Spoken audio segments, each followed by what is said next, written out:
चलो भाई स्टार्ट करते हैं। करंट इलेक्ट्रिसिटी बताओ, थोड़ा सा मेरे को बता देना बेटा, करंट इलेक्ट्रिसिटी के बारे में या इलेक्ट्रिसिटी के बारे में आप क्या जानते हैं, बताओ।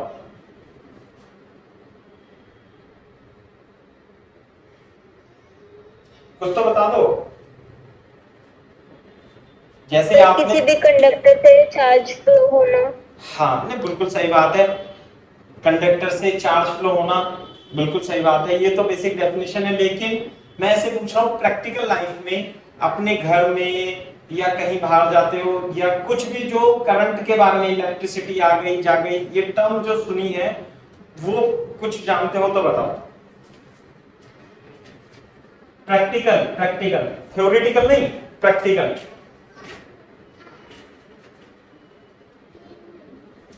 प्रैक्टिकल कहीं नहीं देखी घर पे करंट, टीवी में करंट ऐसे करके? नहीं। अरे जैसे आप ये लगाओ ना, जैसे कि पहले जो हमारे यहाँ घरों में तार नहीं लगे रहते थे, जो जो तार होते थे लोहे के या इस कॉपर के जो वायर होते हैं, तो इनमें करंट फ्लो नहीं होती, ऐसे नहीं देखा करंट फ्लो होती है, उसमें करंट फ्लो हो रही है, ऐसे लग गया, झटका लग गया, करंट लग गया, उसे शब्द नहीं बोलते कि आज तो भैया को करंट लग गया, ऐसे बोलते ना, यस, उसे करंट लग गई। जब आप एक प्लग में लोहे की रोड से या किसी भी नंगे तार को छू लोगे तो आपको झटका लगेगा, करंट लग गया, ऐसे शब्द नहीं बोलते। ये है, तो हम उसी करंट के बारे में डिस्कशन कर रहे हैं, ठीक है। तो पहली बात आपको ये पता होनी चाहिए कि करंट दो प्रकार की होती है। कौन कौन सी? इस चैप्टर में नहीं, रफ में लिख लेना है। करंट दो प्रकार की होती है। कौन कौन सी होती है? एक तो एसी होती है और एक डीसी होती है। हाँ, एसी और डीसी। तो क्या आपने एसी डीसी पहले शब्द सुना है, नहीं सुना है? सुना है? Yes sir. अच्छा, तो ये बताओ, जो हमारे घर में जो करंट आती है खंभों से, वो एसी होती है या डीसी होती है? Sir AC. एसी होती है, वेरी गुड, चलो अच्छी बात है। और डीसी करंट कहां पे होती है बताना? डीसी करंट जो हमारे यहाँ इन्वर्टर लगा होता है ना, और जो इन्वर्टर से करंट आती है बैटरी में, कोई सी भी बैटरी हो, जैसे बैटरी कहीं भी होगी तो बैटरी से जो करंट निकलती है वो डीसी होती है, या बैटरी के अंदर जो करंट जाती है वो क्या होती है? डीसी होती है। जैसे हमारे मोबाइल की बैटरी, मोबाइल की बैटरी में जो करंट जाती है वो डीसी होती है, मोबाइल की बैटरी से जो करंट निकलेगी वो डीसी होगी। क्लियर है क्या बात? तो 12th के चैप्टर में एसी भी है और डीसी भी है, लेकिन अभी इस चैप्टर में दोनों ही करंट है। इसे बोलते हैं ऑल्टरनेटिंग करंट।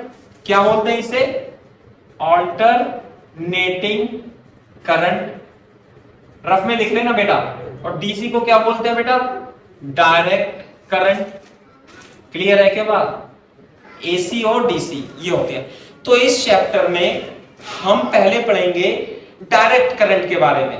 वैसे चैप्टर का नाम करंट इलेक्ट्रिसिटी है, लेकिन इसमें हम पढ़ेंगे डायरेक्ट करंट के बारे में।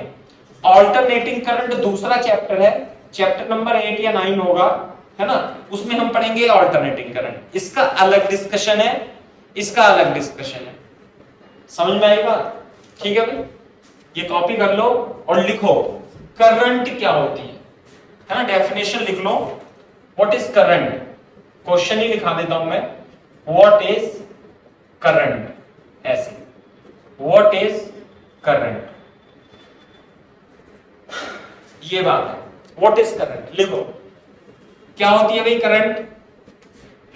हाँ देखो, जैसे मान लिया ये कंडक्टर है, ऐसे करके ये कंडक्टर है। कंडक्टर का मतलब कंडक्टिंग वायर, जैसे कोई भी वायर है, लोहे का वायर है ना, ये तांबे का वायर जो होता है, ये कंडक्टिंग वायर है। अब इसके अंदर चार्ज जाता है, मान लिया dq, चार्ज जाता है dq और डेल्टा टाइम t लगता है। समझ में? Delta Q charge enter, delta Q charge passes through this conductor in time delta t. Then current is defined as delta q upon delta t. English में कैसे लिखेंगे इसे?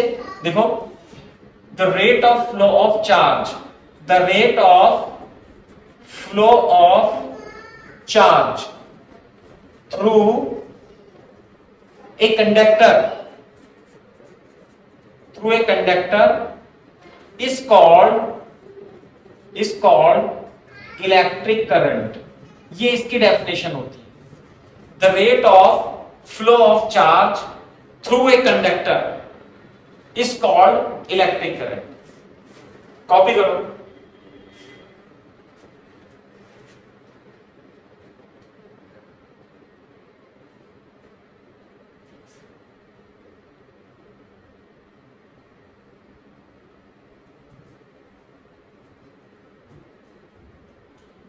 जब कॉपी कर लो तो बता देना बेटा. The rate of flow of charge through a conductor is called electric current. Then sir, हाँ देखो, as let delta q, let charge delta q passes through the cross section of conductor in time delta t. मान लिया कि इस conductor के cross section, इसे बोलते हैं क्रॉस सेक्शन, जो इसका क्षेत्रफल होता है ना, उसे बोलते हैं क्रॉस सेक्शन. मान लिया इस क्रॉस सेक्शन से delta Q charge delta T time में पास होता है. तो what will be the current? Then average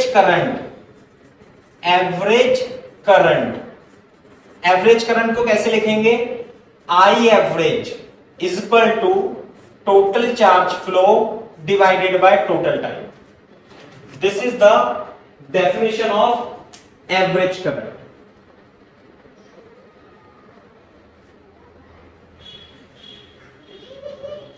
चुप.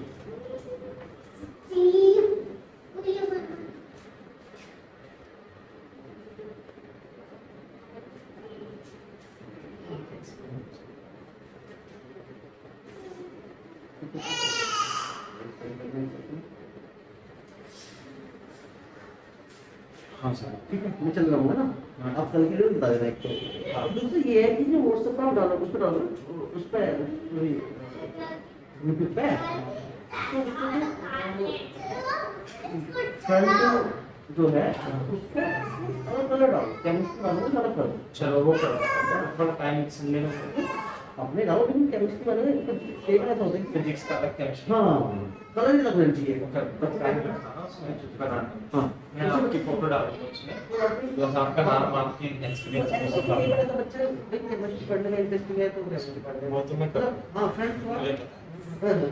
then sir, हाँ ठीक है सर. ठीक है सर. पता चला हमने कल में कैसा करना है. ओके, ये हो गई एवरेज करंट. एक तो होती है एवरेज करंट, दूसरा होता है इंस्टेंटेनियस करंट, है ना. इंस्टेंटेनियस करंट क्या होता है? देखो, एवरेज करंट तो होता है total charge divided by total time, और जो इंस्टेंटेनियस करंट होती है, जैसे इंस्टेंटेनियस वेलोसिटी और एवरेज वेलोसिटी थी, तो ऐसे तो एवरेज करंट होगी. एंड इंस्टेंटेनियस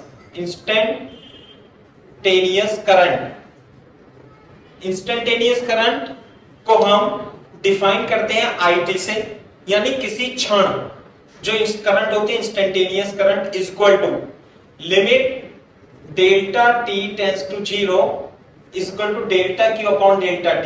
ये डेफिनेशन होती है, आप इसे याद रखेंगे. इज इक्वल, देखो मैं आपको समझा भी देता हूं, बोर्ड पे देखो. इंस्टेंटेनियस का मतलब होता है कि समय अंतराल क्या है? बहुत छोटा है, delta t. Limit delta t tends to 0, delta t बहुत छोटे समय के लिए जब हो, तो डेल्टा t को हम क्या बोलते हैं? dt बोलते हैं. और डेल्टा q को क्या बोलते हैं बेटा? डी क्यू बोलते हैं। तो ratio of delta Q to the delta T when limit delta T tends to 0 is called D Q upon D T. इसे ही हम इंस्टेंटेनियस करंट भी बोलते हैं। What is instantaneous current? D Q upon D T is the instantaneous current. ये average current हो गई, ये इंस्टेंटेनियस करंट हो गई।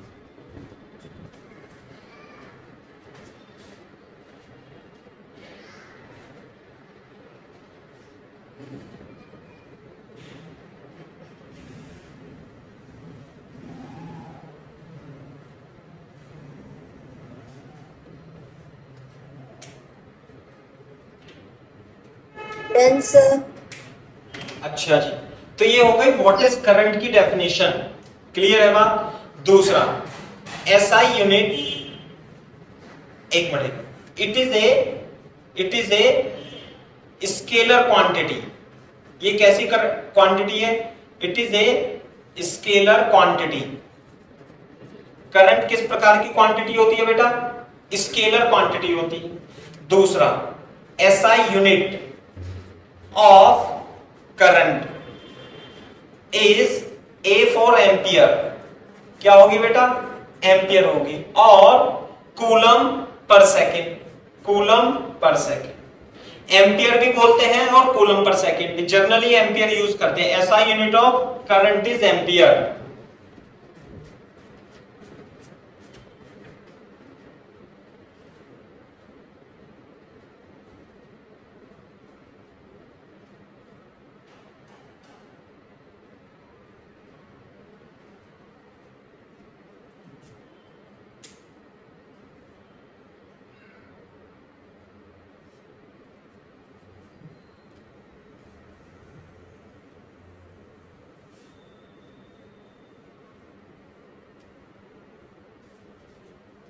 लिख लेना तो बता देना। Done, sir. ठीक है। दूसरी बात, ये तो ऐसा यूनिट हो गई, यहां तक हो गया। अब लिखना डायरेक्शन ऑफ करंट। कैसे? डायरेक्शन ऑफ करंट, करंट की हम डायरेक्शन कैसे डिसाइड करेंगे?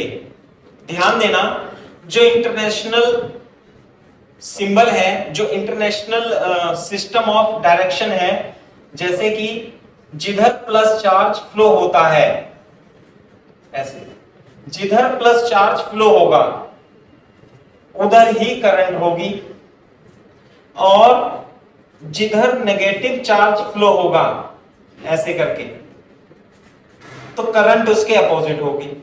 क्लियर है क्या बात? Along the direction of flow of positive charge और opposite to the direction of flow of negative charge. तो मैं यहां लिख देता हूं, है ना, it is along the flow of positive charge और अपोजिट टू द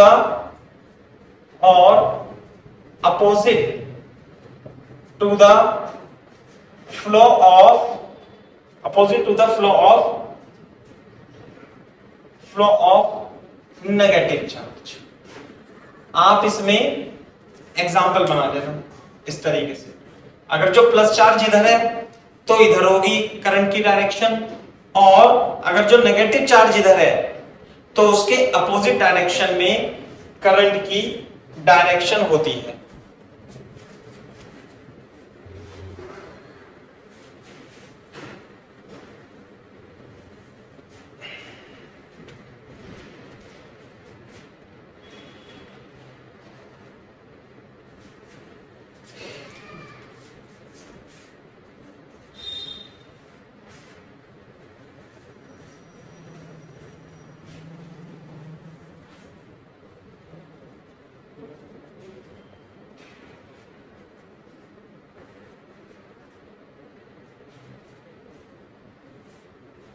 दूसरा हेडिंग है करंट के बाद हम पढ़ते हैं करंट इलेक्ट्रिसिटी। करंट इलेक्ट्रिसिटी क्या होती है वो sorry current density J, current density J।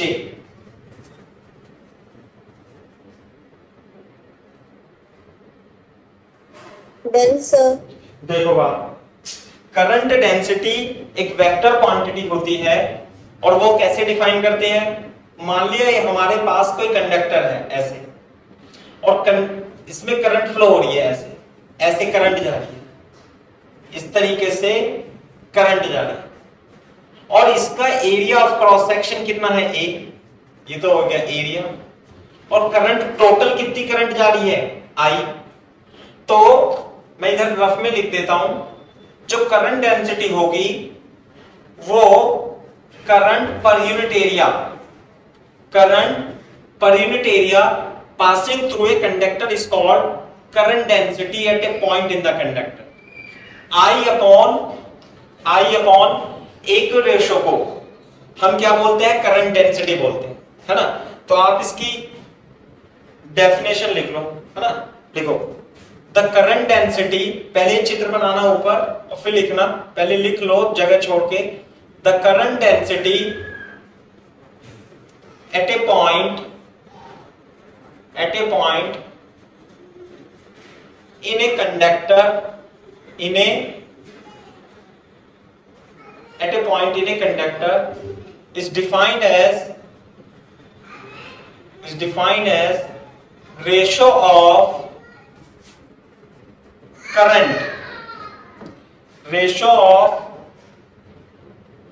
current at that point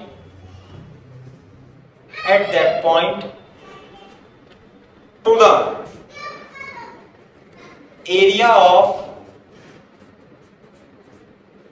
cross section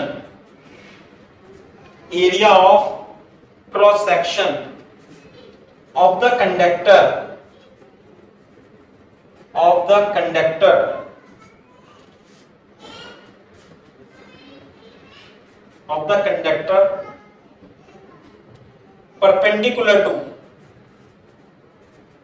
perpendicular to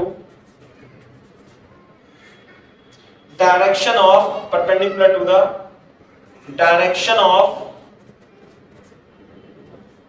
flow of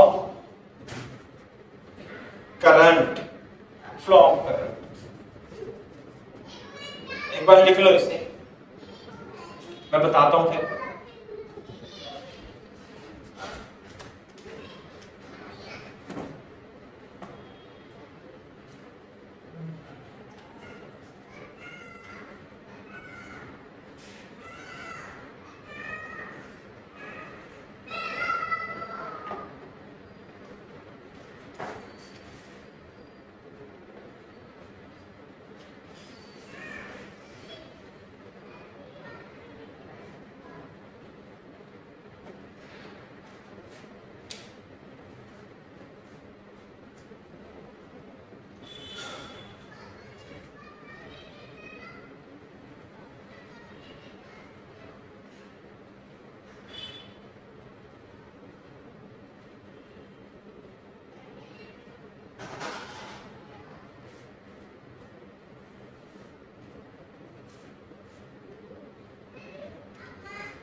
नहीं खेलना बेटा, बीबी को खिलाओ, चलो बहुत अच्छी है। बुआ कहाँ है? चलो खेल लो, मैं भी चल रहा, अभी चल रहा है। बैठ जाओ,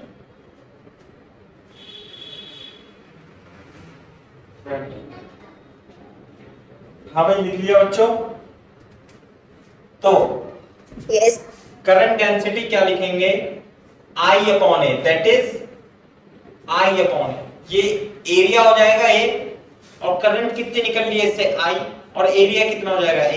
ऐसे भी लिख सकते हो आप, है ना। दूसरी बात, पॉइंट बना के लिखना, इट इज ए वेक्टर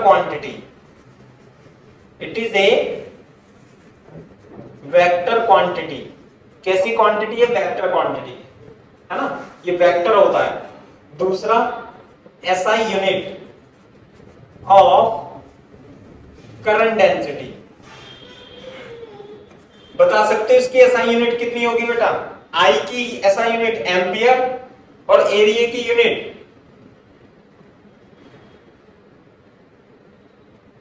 अरे बोलो, ampere divided bye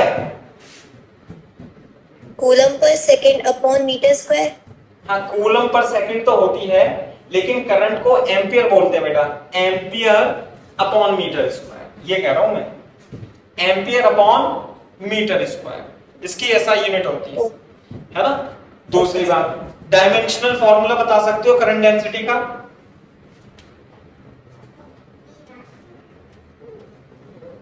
dimensional formula, dimensional formula क्या होगा? डायमेंशन फॉर्मूला बताओ। करंट का डायमेंशनल फॉर्मूला क्या होता है बेटा? I अपॉन ए में एम्पियर, और एरिया होता है मीटर स्क्वायर में L स्क्वायर। तो कितना हो जाएगा? A L की पावर -2 है ना, इसे रफ में लिख लेना, ampere upon metre square area, area है ना ये, तो कितना हो जाए? इज A L की power -2, current upon area, Tarishi. समझ में आ रहा है बेटा? Yes sir. एंड पूर्वी, यस सर। हाँ very good. Dimensional formula A L की पावर -2, क्योंकि क्या है? Ampere per metre square.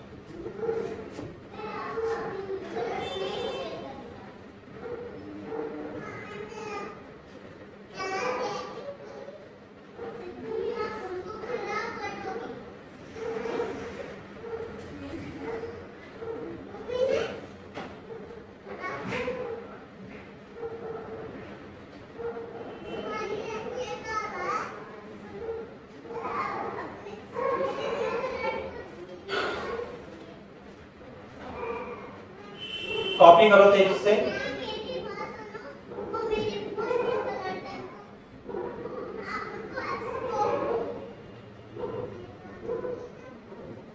Done sir. ठीक है, देखो ये तो हो गया डायमेंशन फॉर्मूला, ये हो गई करंट डेंसिटी की डेफिनेशन, है ना। Current density is defined as the ratio of current to the area, I upon A को ही हम क्या बोलते हैं? करंट डेंसिटी बोलते हैं, सही है। अब देखो हमने पढ़ लिया करंट और करंट डेंसिटी, अब हम नेक्स्ट टॉपिक पढ़ते हैं। देखो नेक्स्ट टॉपिक क्या है? कंडक्टर में करंट किस तरीके से बनती है और फ्लो होती है। हेडिंग लिख लो, करंट इन कंडक्टर। इलेक्ट्रिक, ऐसे लिखो, electric current in conductors, electric current in conductors.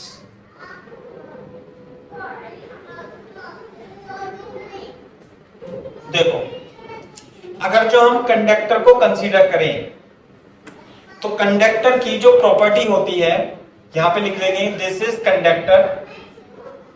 Conductor की प्रॉपर्टी होती है कि इसमें नंबर ऑफ फ्री इलेक्ट्रॉन बहुत सारे होते हैं, जैसे ये है, ये क्या है? Free electron. ये क्या है? Free electrons. क्लियर है क्या बात? सभी क्या है? ये फ्री इलेक्ट्रॉन्स। ये फ्री इलेक्ट्रॉन्स इस कंडक्टर में, जिसे हम मेटल्स भी कह सकते हैं, मेटल्स मतलब कॉपर, सिल्वर, एल्यूमिनियम, इस कंडक्टर में ये फ्री इलेक्ट्रॉन रैंडमली किसी भी दिशा में बहुत तेजी स्पीड से घूमते रहते हैं। जब भी तो ये फ्री इलेक्ट्रॉन है, ये ऐसे घूमेगा, ये ऐसे, ये ऐसे, ये ऐसे, ये ऐसे, ये ऐसे, ये ऐसे, ये ऐसे चलेगा, ये ऐसे चलेगा, है ना। Number of free electrons are moving randomly in all direction with very high speed, और इनकी स्पीड भी क्या होती है, बहुत हाई होती है। इस स्पीड को क्या कहते हैं हम, थर्मल स्पीड बोलते हैं। क्या बोलते हैं, थर्मल स्पीड, क्योंकि यह स्पीड टेम्परेचर पर डिपेंड करती है। क्लियर है क्या? पहले चित्र बना लो फिर मैं लिखा दूं इसके बाद।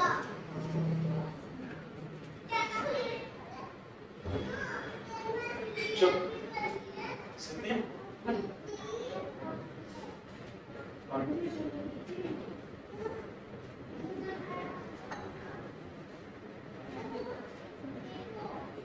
Sir, done.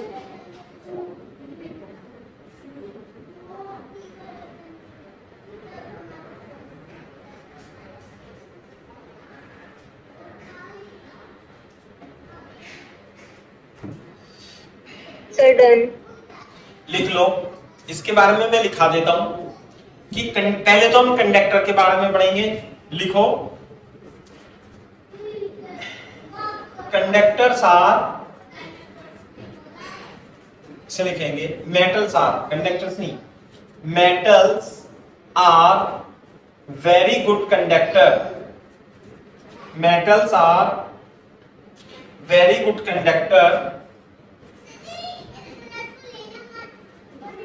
for electricity.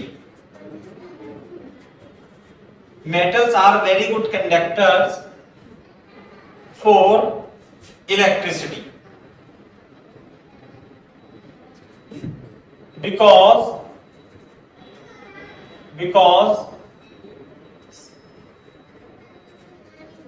number of free electrons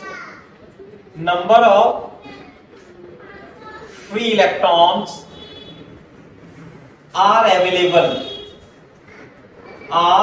available for conduction of electricity. बहुत सारे इलेक्ट्रॉन इलेक्ट्रिसिटी के कंडक्शन के लिए अवेलेबल होते हैं, इसलिए मेटल को गुड कंडक्टर कहा जाता है, जबकि इंसुलेटर में नहीं होता है ऐसा।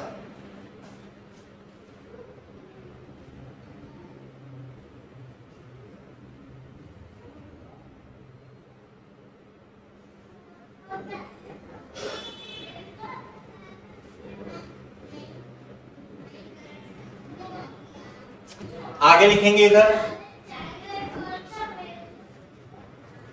इन कंडक्टर्स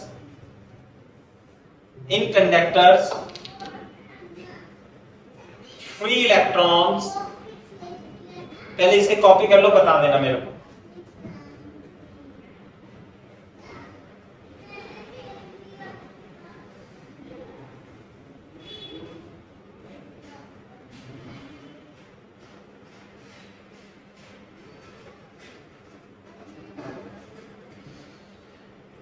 Sir, done. देखो यहां से लिखेंगे, नेक्स्ट लाइन से, in conductor free electrons moves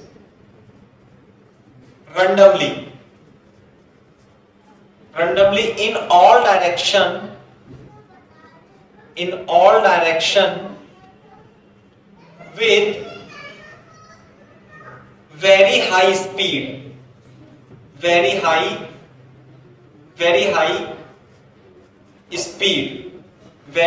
speed, which is called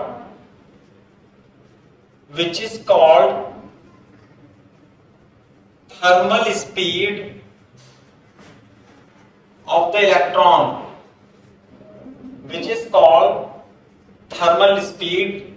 the electron, very high speed। इन्हीं स्पीड को, जिस स्पीड से इलेक्ट्रॉन मूव कर रहा होता है, उन्हें क्या बोलते हैं हम, थर्मल स्पीड बोलते हैं, और बहुत ही हाई होती है, which is called thermal speed of electron. और इसकी वैल्यू VTH कितनी होती है पता है आपको, लगभग 10⁵ मीटर पर सेकंड। TH का मतलब थर्मल, इतनी वैल्यू होती है।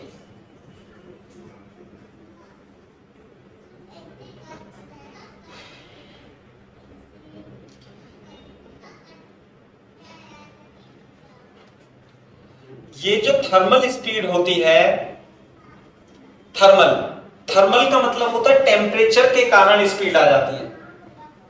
थर्मल का मतलब यही है, this thermal speed depends upon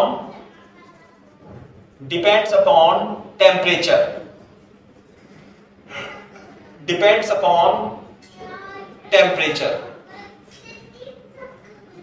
temperature पे डिपेंड करती है बेटा थर्मल स्पीड। ये जितना ज्यादा टेम्परेचर बढ़ाओगे थर्मल स्पीड उतनी ही बढ़ जाएगी।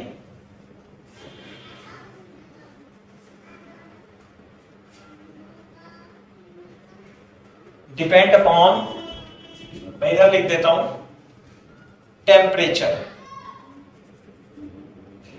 ठीक है, electron randomly depend upon temperature.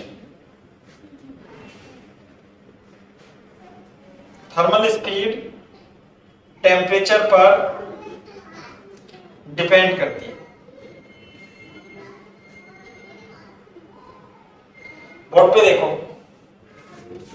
यहां पे ये देखो, ये इलेक्ट्रॉन इस प्रकार से घूमते रहते हैं कि किसी पर्टिकुलर क्रॉस सेक्शन में जितने इलेक्ट्रॉन जाएंगे इधर की साइड उतने इलेक्ट्रॉन वापस आ जाएंगे। तो एवरेज फ्लो ऑफ चार्ज कितना हो जाता है? 0। जैसे कि मान लेते हैं हमारे पास ये कंडक्टर है, कंडक्टर जैसे चाबी है ये, तो ये कंडक्टर है। या आपके पास लोहे का कोई भी ऑब्जेक्ट है, जैसे कि ग्लास, लोहे स्टील का ग्लास होता है ना, कोई सा भी मेटल ऑब्जेक्ट है, उसके अंदर इलेक्ट्रॉन्स होते हैं। कौन से इलेक्ट्रॉन? Free electrons. लेकिन वो इलेक्ट्रॉन घूमते रहते बहुत तेजी से। जब इलेक्ट्रॉन घूमते रहेंगे, इसके अंदर बहुत तेजी से घूम रहे हैं, कितनी तेजी से घूम रहे हैं बेटा इसके अंदर इलेक्ट्रॉन? बता सकता है कोई बोर्ड पे देख करके? कितनी स्पीड से घूम रहे हैं इसके अंदर इलेक्ट्रॉन मेटल के अंदर? सर 10 मीटर पर सेकेंड। 10 मीटर पर सेकेंड नहीं, 10 की पावर 5 मीटर पर सेकेंड। समझ में आई बात? ये है मेटल, ये रहा, ये मेटल है। इसके अंदर जो इलेक्ट्रॉन होते हैं वो रैंडमली मोशन करते रहते हैं और उनकी स्पीड बहुत हाई होती है। उस स्पीड को हम थर्मल स्पीड कहते हैं और उसकी वैल्यू कितनी होती है? 10 की पावर 5 मीटर पर सेकेंड होती है ना? डेरिवेशन नहीं है अपने सिलेबस में इसका, है ना? तो इतनी स्पीड, इसे ही क्या बोलते हैं? थर्मल स्पीड बोलते हैं। तो इसके अंदर इलेक्ट्रॉन है और वो चल रहे हैं, लेकिन आपको दिखाई नहीं दे रहे, ना मेरे को दिखाई दे रहे, लेकिन चल रहे हैं। कितनी स्पीड से? इतनी स्पीड से। लेकिन इलेक्ट्रॉन चल रहे हैं, फिर भी इसके अंदर करंट नहीं है। क्यों नहीं है करंट? क्योंकि यदि हम एक क्रॉस सेक्शन कंसीडर करें तो जितने इलेक्ट्रॉन इस क्रॉस सेक्शन के इधर जा रहे हैं उतने ही इलेक्ट्रॉन रैंडमली मोशन के कारण इधर आ रहे हैं। तो net flow of charge through this cross section area is 0। Therefore, current in this isolated conductor is 0। नहीं आई बात समझ में? अगर जो कहीं पे चार्ज है और वो भाग रहा है तो उसमें करंट होनी चाहिए, लेकिन इसमें चार्ज है, वो भाग भी रहा है, लेकिन करंट तो नहीं है। क्यों नहीं है? क्योंकि जितने इलेक्ट्रॉन इधर जा रहे थे उतने समय में उतने इलेक्ट्रॉन इधर आ रहे। तो कहां से आएगी? Net flow of charge through the cross section area is 0। Therefore, there is no current inside isolated conductor, है ना? मैं इस चीज को लिख देता हूं। Since electrons are moving randomly such that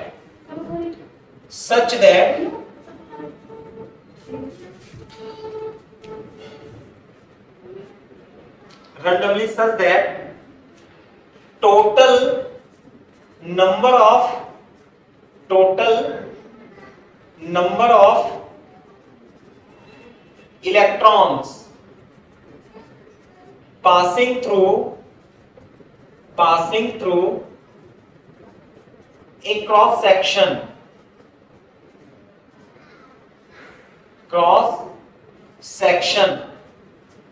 is 0. Since electrons are moving randomly such that total number of electrons passing through a cross section is 0, therefore there is no current. Therefore there is no current in isolated conductor. इस conductor में ये isolated है. जब तक आप इसे power supply से नहीं लगाओगे, यानी कि जो आपके यहां 2 वो लगे हुए हैं ना छेद, उसमें जब तक नहीं लगाओगे तो आपको करंट नहीं लगेगा.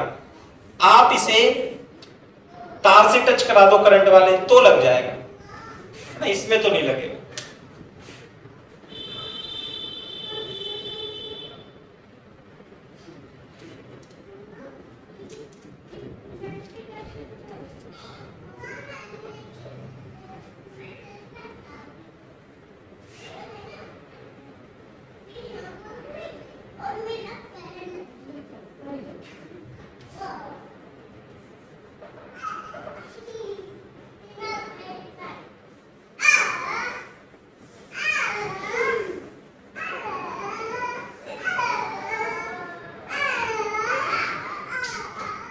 अरे बेटा थोड़ी देर मत शोर मचाओ.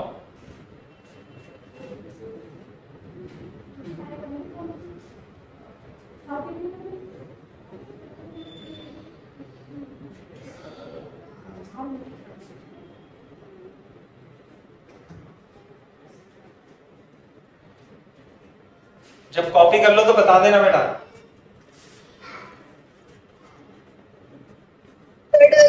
अब देखो बोर्ड पे देखो, जैसे कि आप इसे दोबारा बना लेना है ना. एक काम करो, दोबारा बना लो. ये रहा. मान लेते हैं ये कंडक्टर है, यहां पे इसकी स्पीड वेलोसिटी u1 है, इसकी वेलोसिटी u2 वेक्टर है, इसकी वेलोसिटी u3 है, इसकी वेलोसिटी u4 है, ऐसे है, बहुत सारी है. तो इन सबकी नेट वेलोसिटी कितनी आएगी? 0, है ना. तो देयरफॉर v एवरेज यदि आप निकालोगे इसका, तो v एवरेज कैसे निकालेंगे? u1 plus u2 plus u3. मान लेते हैं इसमें n इलेक्ट्रॉन है, डिवाइडेड बाय n. तो ये कितना आना चाहिए? ये आता है नल वेक्टर के बराबर, 0 के बराबर, है ना. देयरफॉर V एवरेज कितनी होगी? 0. इलेक्ट्रॉन इधर उधर तो मूव कर रहे हैं, लेकिन एवरेज यदि हम निकालें तो कोई मूवमेंट नहीं हो. सही है क्या बात? लेकिन इनकी स्पीड बड़ी हाई है, अंदर तो मूव कर रहे हैं लेकिन नेट मूवमेंट नहीं है, तभी तो करंट नहीं है.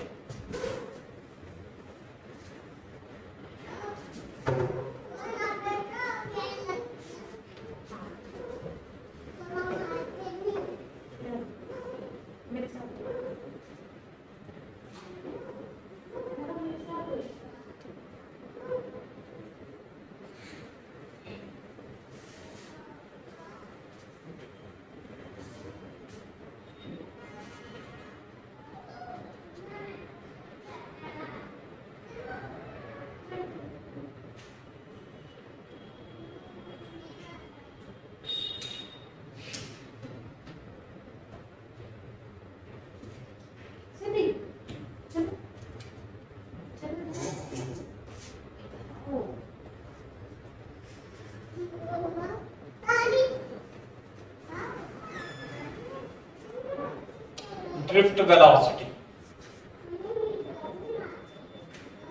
वेलोसिटी.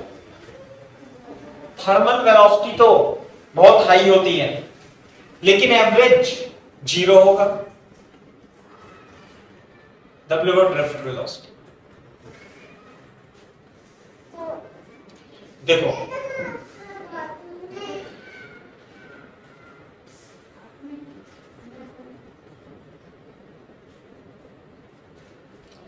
बोर्ड पे देखो।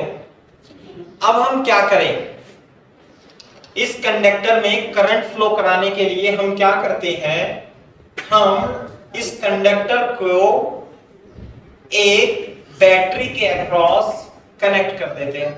बोलो, लिखना मतलब ही समझ लेना, ड्रिफ्ट वेलोसिटी समझ लेना। देखो, जब हम इस कंडक्टर को, मान लिया एल लेंथ का कंडक्टर है, इसके अक्रॉस कनेक्ट करते हैं, तो ये कैसा हो जाएगा, प्लस, ये हो जाएगा माइनस। यहां पे प्लस प्लस प्लस चार्ज आ जाता है, यहां पर माइनस माइनस माइनस चार्ज आ जाता है। तो बोर्ड पे देखो, जैसे ही आप एक बैटरी कनेक्ट करोगे across the terminal of conductor, an electric field is produce, इसके अंदर इलेक्ट्रिक फील्ड प्रोड्यूस हो जाती है। ऐसे, ये तो प्लस हो गया, ये minus. Electric field is setup, produce नहीं है असली, इलेक्ट्रिक फील्ड इज सेटअप। तो बोर्ड पे देखो, यहां पे एक इलेक्ट्रॉन है, तो इस पे फोर्स लगेगा। कितना फोर्स लगेगा भाई इलेक्ट्रॉन पे, F इक्वल टू QE। किधर की ओर लगेगा, कोई मेरे को बता सकता है? इलेक्ट्रिक फील्ड इस दिशा में है और नेगेटिव चार्ज ये है, तो देख के बताओ मेरे को कि इस पे फोर्स पहली दिशा में लगेगा या दूसरी दिशा में, फर्स्ट या सेकंड? नेगेटिव चार्ज पर इलेक्ट्रिक फोर्स किस दिशा में लगता है, बताओ बेटा।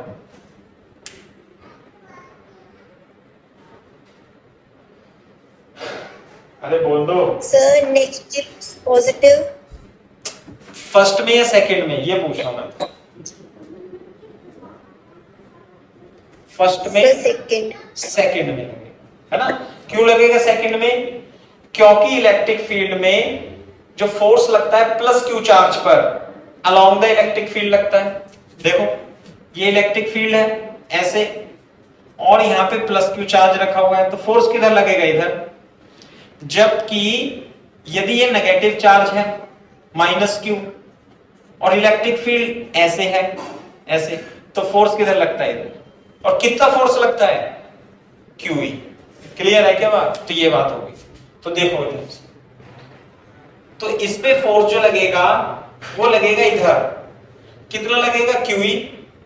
चार्ज कितना इलेक्ट्रॉन का, E, और इलेक्ट्रिक फील्ड कितनी है, E। तो बताओ, ये फोर्स लगेगा E इंटू E, है ना? तो मैं लिख देता हूं अभी क्या, when A battery is connected, इसे बना लेना, बैटरी इज कनेक्टेड। पहले बना लो, फिर मैं लिखा देता हूं, बनाओ।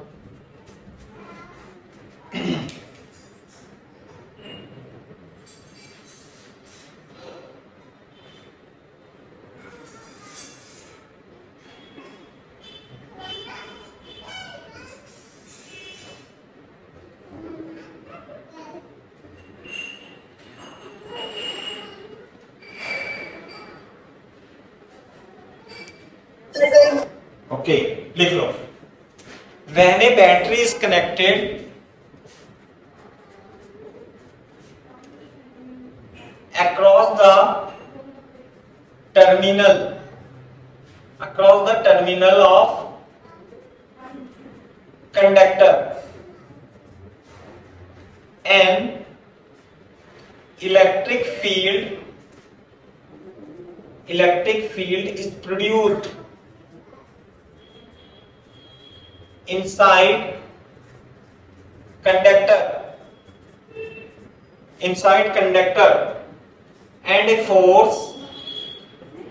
and a electric force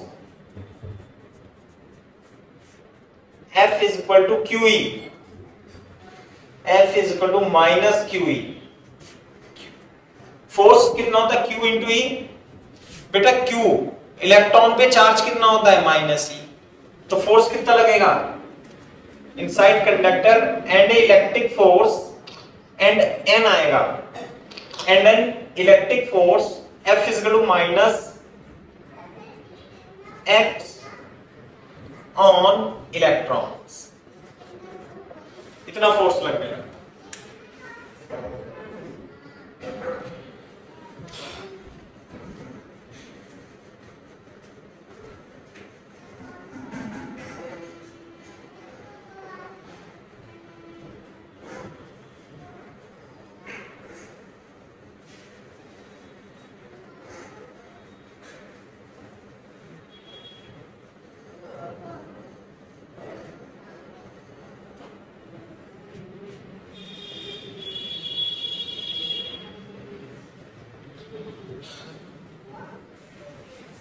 force कितना लगने लगेगा भाई इलेक्ट्रॉन पे? इतना लगने लगेगा। What is E? E is the electric field, E is the electric field.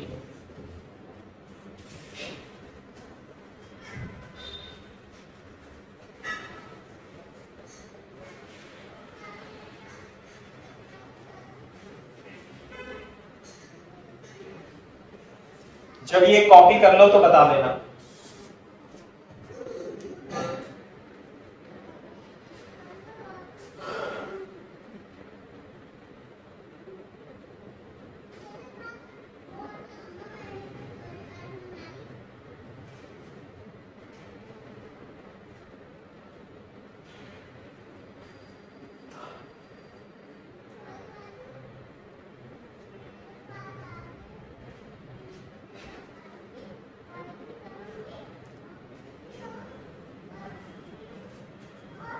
Done, sir. देखो, जब इस पे फोर्स लगेगा और इसका मास me है तो इसमें एक्सेलरेशन नहीं आ जाएगा। If mass of electron is me, then acceleration of electron is क्या? A is equal to F upon m।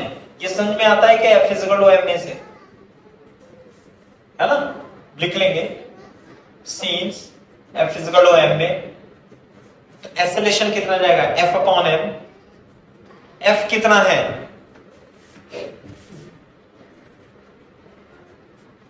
ये आ गया एक्सेलरेशन, आ गया एक्सेलरेशन। तो थोड़ी देर के बाद ये पार्टिकल यहां से लेके यहां तक पहुंच जाएगा। देखो, if it's initial velocity is u1, then after time t,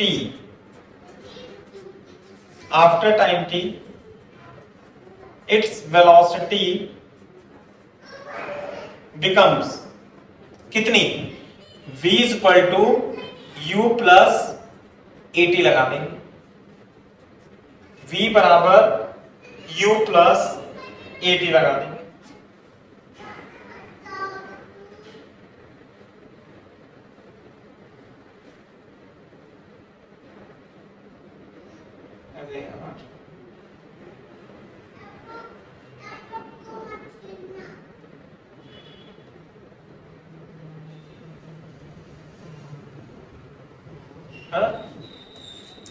at tau लगा देंगे, tau.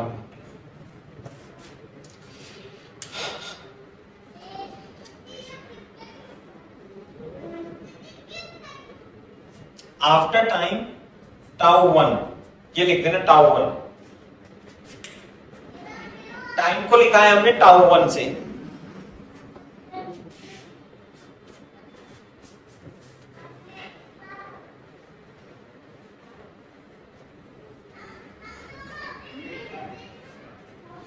What is tau 1? Tau 1 is the relaxation time. Relaxation time between tau 1 is the time between two successive collision, और इसे ही बोलते हैं हम relaxation time भी बोलते हैं। दो सक्सेसिव कोलिजन के बीच का टाइम जिसे रिलैक्सेशन टाइम बोलते हैं। बोर्ड पे देखो, इधर देखो, बनाना नहीं है। मान लिया इलेक्ट्रॉन थी, इसकी स्पीड कितनी थी, u1 थी। जब ये चलेगा इधर तो इसकी स्पीड कितनी हो जाएगी, v1। मैं इसे v1 लिख लेता हूं। पहले कितनी थी देखो, चेंज करना भाई यहां पे, u1 a इंटू τ1। अब ये जब यहां पे चलना स्टार्ट करता है तो इसकी इनिशियल स्पीड v1 थी, फाइनल स्पीड v1 हो जाती है थोड़े समय के बाद। तो बोर्ड पे देखो, क्या ये चलता ही रहेगा? नहीं। कहां से कहां तक चलेगा? जब तक कि इसकी टक्कर दूसरे एटम से ना हो जाए। तो यहां से लेके यहां तक का समय कितना मान लिया मैंने, τ1।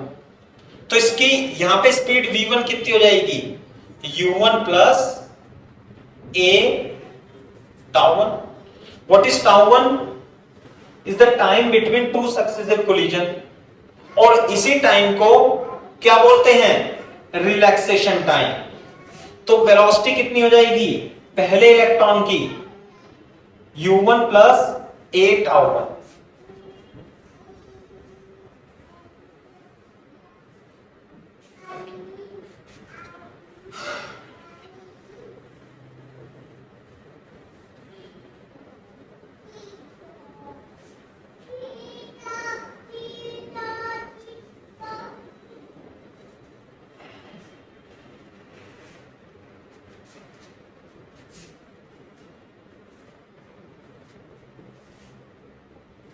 Similarly, for second electron v2 कितना हो जाएगा, a τ2। नहीं, एक्सेलरेशन तो सबके लिए क्या रहेगा, सेम रहेगा, लेकिन उनकी इनिशियल स्पीड क्या होगी, बदल जाएगी। बताया था ना, ये कैसे, u1 से, u2 से, u3 से, सबकी स्पीड क्या क्या होगी, अलग अलग होगी। फोर थर्ड इलेक्ट्रॉन,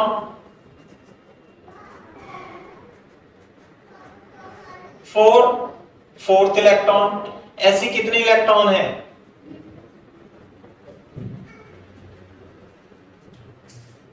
है ना? ऐसे लिख लेंगे।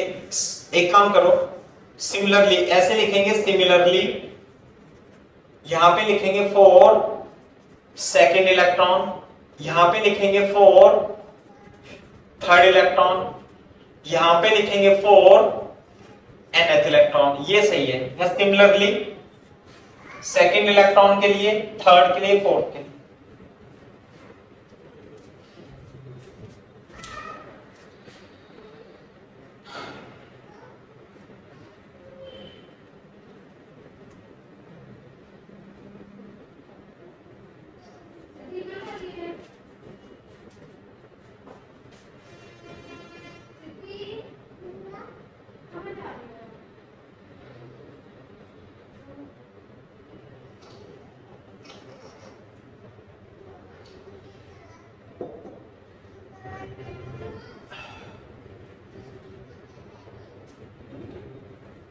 हाँ भाई, जब कॉपी कर लो तो बोल देना बेटा।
Done, sir.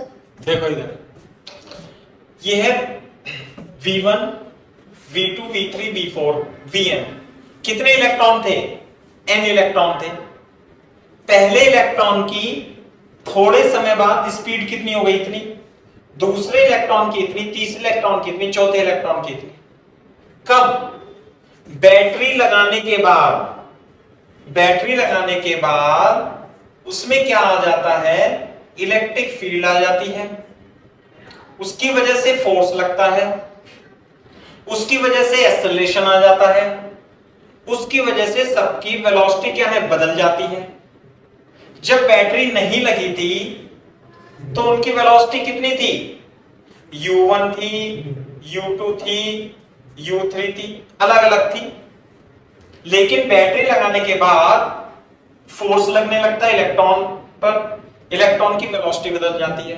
तो बैटरी लगाने के बाद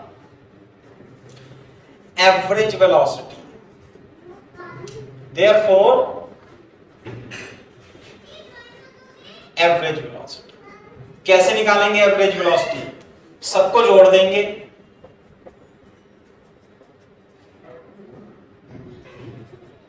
और n से डिवाइड कर देंगे। यही तो एवरेज वेलोसिटी, ड्रिफ्ट वेलोसिटी कहलाती है। Therefore average velocity of electron is called drift velocity. Drift velocity, average velocity of electron, इन सबकी एवरेज वेलोसिटी ही क्या कहलाएगी? ड्रिफ्ट वेलोसिटी कहलाएगी। ये हो गई ड्रिफ्ट। क्या बोलेंगे इसे? Drift velocity. पहले लिखेंगे therefore average velocity of electrons is called drift velocity. v1 की जगह क्या रखूं?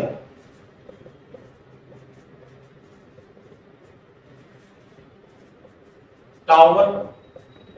v2 की जगह क्या रखूं?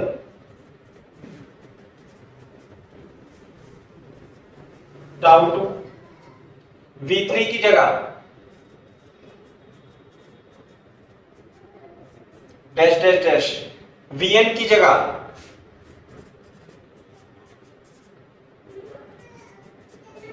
डिवाइड किससे करूं? तो ड्रिफ्ट वेलोसिटी जो आएगी u1, कॉपी करो यहां तक, फिर मेरे को बताना।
पांच मिनट बहुत कम बता रहे हैं।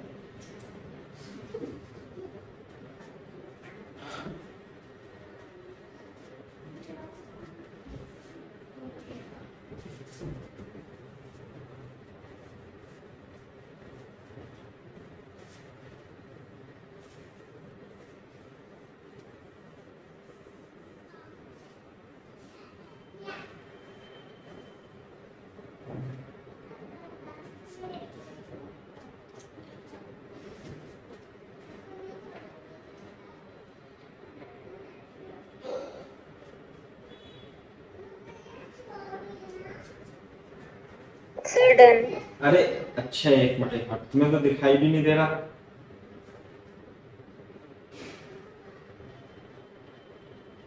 है ना, तुम बताते भी नहीं हो। है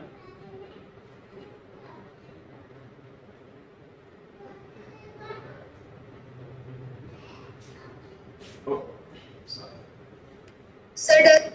हाँ, एक मिनट। अरे एक मिनट रुक जाओ बेटा।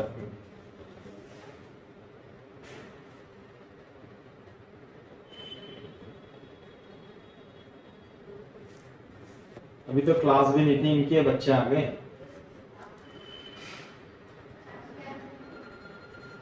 एक मिनट रुको। Hello hello. हाँ बेटा तुम्हारी, हाँ नहीं नहीं नहीं इसमें नहीं बेटा, तुम्हारा ना संडे में लेंगे क्लास, है ना, इसकी क्लास। हाँ अभी छुट्टी, अब शाम को नहीं होगी क्लास तुम्हारी, मैं संडे में लूंगा और बाकी 1 2 3 4 क्लास ले लूंगा तुम्हारे कम से कम, है ना, तो लेक्चर स्टडी उसमें कंप्लीट कराएंगे। हाँ शाम को नहीं, सुबह को ही होगी दोपहर में, है ना। हाँ ठीक है, यश को ही बता दो, ठीक है। हाँ भाई देखो इधर, तो यही ड्रिफ्ट वेलोसिटी कहलाती है। तो ड्रिफ्ट वेलोसिटी बोर्ड पे देखो, इसे vd से रिप्रेजेंट कर सकते हैं, और ये u1 u2 u3 un मैं एक साथ ले लूं, u1 u2 u3 dash dash un, ये तो एक साथ ले लिया मैंने। बोलो साथ में इसमें से इसमें से इसमें से और इसमें से क्या कॉमन आ रहा है? ए। यहां पे क्या बचा? Tau 1 tau 2 tau 3 and tau 1। बोलो, और नीचे डिवाइड किससे हो रहा है? एन से, और यहां पे किससे हो रहा है? एन से। ये स्टेप समझ में आया? दोबारा बताऊं बच्चों।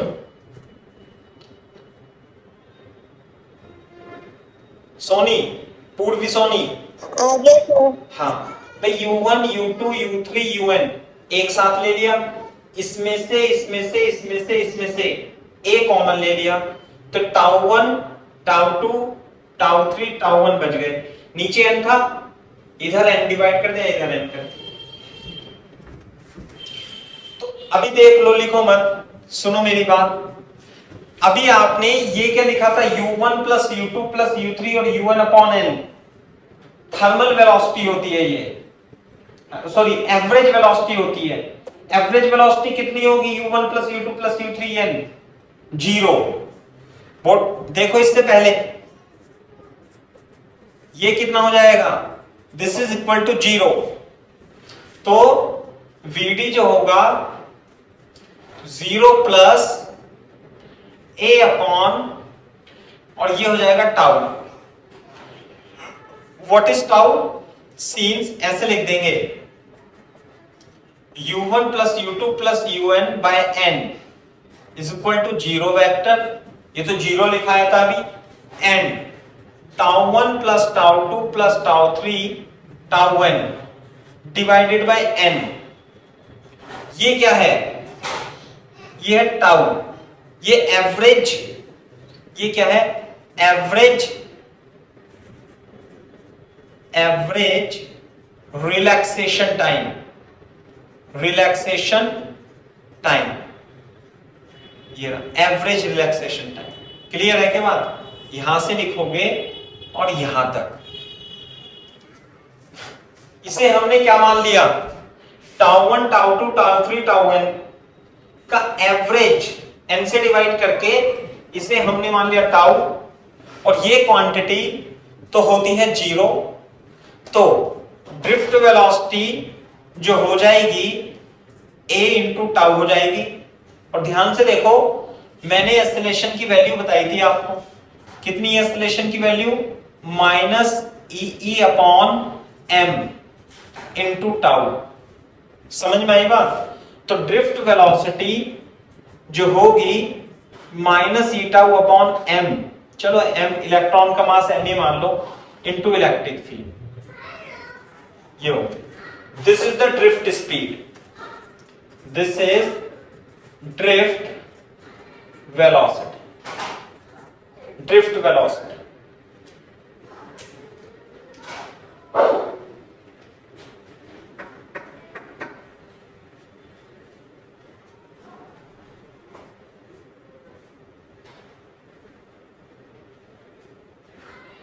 यहां पे सीन्स लिख लेना, since, since this is equal to 0 and this is, हमने अज्यूम कर लिया ये कि इन सबका एवरेज टाउ के बराबर होगा, इसे एवरेज रिलैक्सेशन टाइम बोलते हैं।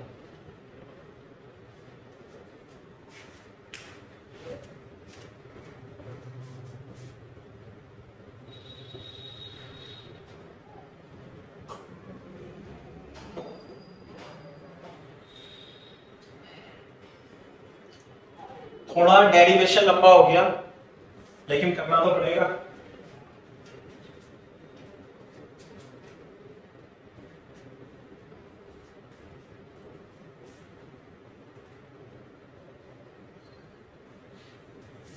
जब कॉपी कर लो तो बता देना, बस 1 मिनट का हो रह गया है।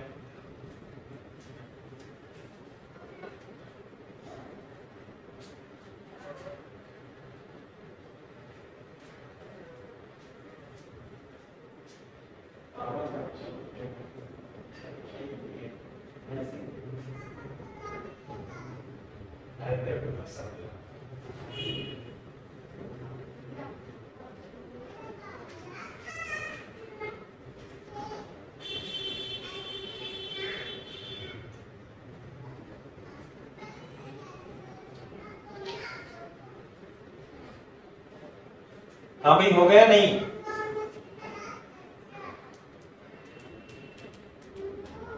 Done sir. चलो ठीक है, तो आज के लिए इतना ही काफी है।